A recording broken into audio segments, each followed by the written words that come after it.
few weeks ago, the National Police Commissioner, Khehla Sitole, told the nation and all the viewers of The Fix that he would request a report on why Colonel Nivan Madhu was still in the employ of the South African Police Services in KZN, despite having been accused of offering a bribe to former KZN Hawks boss, Johan Boysen.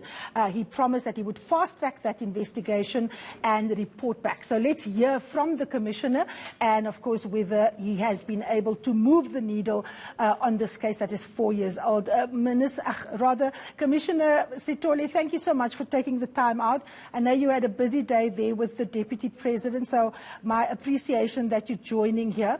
Quickly update us. Have you got the report from your Provincial Commissioner in KwaZulu-Natal? What is happening with Colonel Madhu? Is he still in his position in the procurement system in KwaZulu-Natal, despite the fact that charges have been laid against him? Thank you very much, Karima. Let me start by congratulating you first for correcting the rank, that it wasn't a general but a colonel. And secondly, that he was not in charge of supply chain. He's working as a section head. There's a brigadier in charge. Yes, as promised, Karima, I did receive the report from the Provincial Commissioner, and as I started before, after the Commission has made an indication to me about this matter. The final now, Madhu has been removed from supply chain as a result of the allegations brought against him stemming from the internal investigation. His process of the tribunal will be finalized soon, and his future will then be determined. But he's no longer there as we speak. Okay, so he's no longer there. He was moved before, and this is in relation to the bribe. But the other big case that he was implicated in was linked to World Cup tenders, linked to a very well-known business person in KwaZulu-Natal. Where is that case at, sir? Remember, Karim, I made a promise to you that all allegations against Madhu shall be investigated after I've issued an instruction. So those allegations has been investigated. We have also received a report. There's internal charges preferred. Parcel of these charges are part of those that have taken him away from supply chain, and they will be processed departmentally as a matter of agency. Okay, so let me just get clarity, Commissioner. When you say he's been removed out of supply chain, what is his exact position in the police force now? Is he able to arrest people? Is he able to investigate? Is he doing work for the police, given the fact that he is alleged to be involved in very serious misconduct and wrongdoing? Yes, Karima, when you set a person aside, you place that person alternatively in another environment. And when this person is in that environment, is still a police person and will continue to perform police duties, but should not have access to the former environment where the accusations are emanating from, because we're protecting the evidence, we're protecting the witnesses, but we also make sure that there's a smooth and fast running of the departmental process so that it is concluded. Okay. Commissioner, in today's Sunday Times, when we spoke the last time, you confirmed that you had been doing businesses with certain companies. LTE was one of those companies from which you you used them to procure PPE.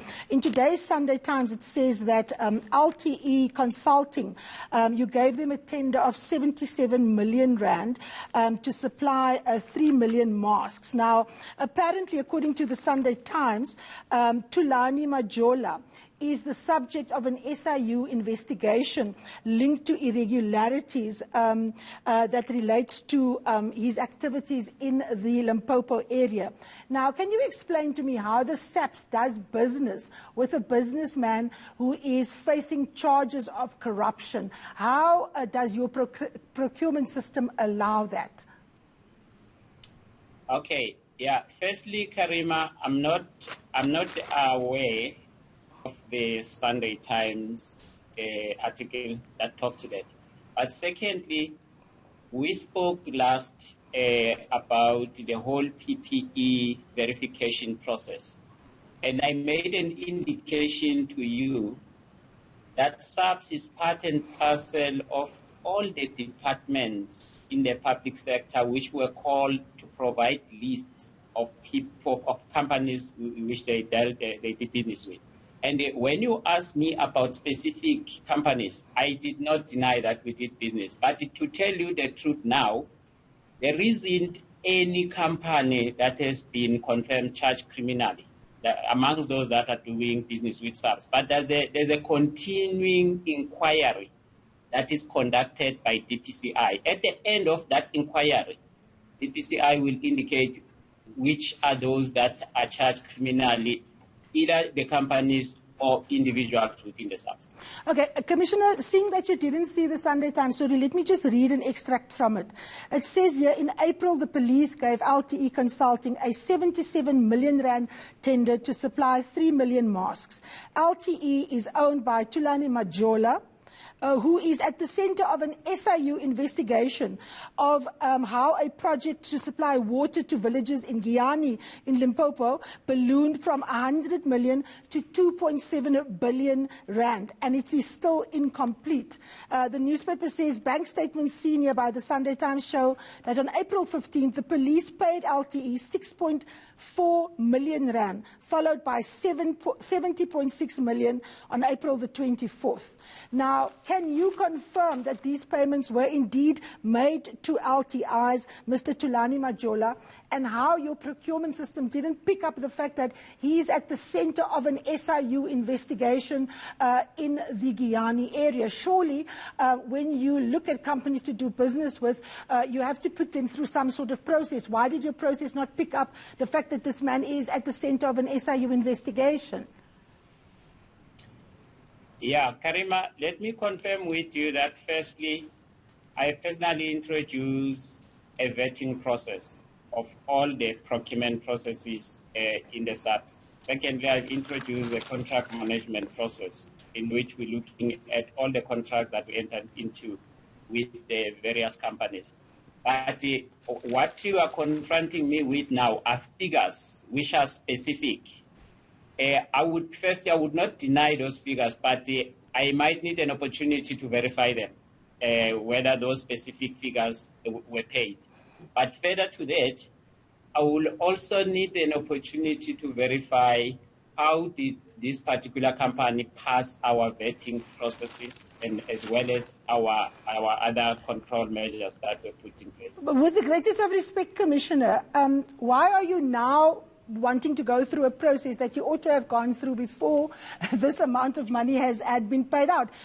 Just for clarity's sake, what is the date on which you introduced your new procurement systems? Because you have been in office for more than a year. These tenders are very recent. So if your system is in place, then it means your system has been breached here.